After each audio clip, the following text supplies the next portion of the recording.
Chicken curry ఒక్కసారి ఈ విధంగా వండారంటే చాలా ఈజీ అండ్ టేస్టీగా ఉంటుంది. చాలా ఈజీగా కూడా అయిపోతుంది కర్రీ. ఇది ఎందులోకైనా చాలా బాగుంటుంది ఈ కర్రీ.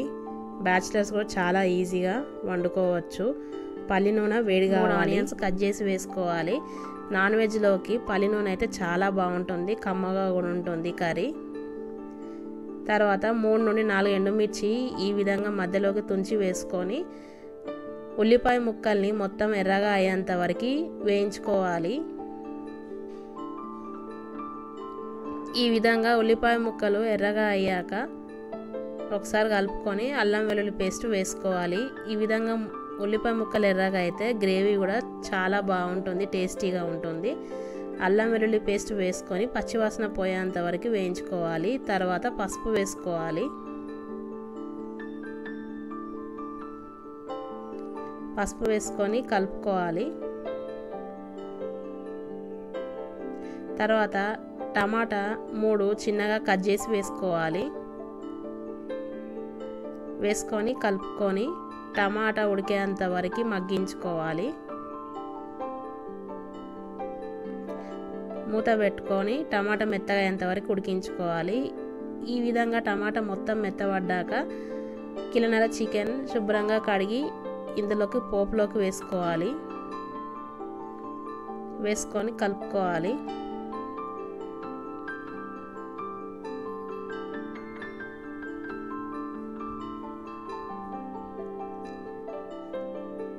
మూత పెట్టుకొని స్టవ్ మీడియంగా పెట్టుకొని చికెన్లో వాటర్ వచ్చేంత వరకు ఉడికించుకోవాలి. చికెన్ని ఈ విధంగా మొత్తం వాటర్ తేలాలి చికెన్లో నుండి. ఒకసారి కలుపుకొని కారం వేసుకోవాలి. నేను కిలోన్నర చికెన్కి 3 టేబుల్ స్పూన్ల కారం వేసుకుంటున్నాను. కారం ఎప్పుడు కానీ స్పైసీగా కొంచెం ఎర్రగా ఉంటే నాన్ వెజ్లోకి చాలా టేస్టీగా ఉంటుంది. ఇంట్లో పట్టించిన కారం అయితే ఇంకా బాగుంటుంది టేస్ట్. తర్వాత తగినంత ఉప్పు వేసుకోవాలి. గరం మసాలా వేసుకోవాలి. వేయించిన ధనియాల పొడి వేసుకోవాలి. వేసుకొని ఈ మసాలాలు ఉప్పు కారం అంతా పట్టే విధంగా కలుపుకోవాలి చికెన్కి.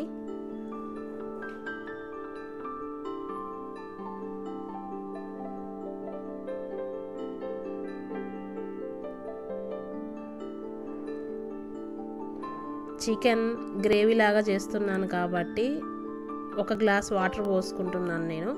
పోసుకొని ముక్క మెత్తబడేంత వరకు స్టవ్ మీడియంగా పెట్టుకొని మూత పెట్టుకొని ఒక 15 నుండి 20 నిమిషాల దాకా ఉడికించుకోవాలి. మధ్యలో కలుపుతూ ఉండాలి చికెన్ అడగంటకుండా. ఈ విధంగా ఉడికిపోయాక దించుకునే ముందు కొత్తిమీర చిన్నగా కట్ చేసి వేసుకొని కలుపుకొని స్టవ్ ఆఫ్ చేసేసుకోవడమే. అంతే, ఎంతో సింపుల్గా ఈజీగా చికెన్ కర్రీ ఈ విధంగా వండారంటే చాలా టేస్టీగా ఉంటుంది. బగారా రైస్లోకి కానీ పూరీలోకి కానీ చాలా బాగుంటుంది.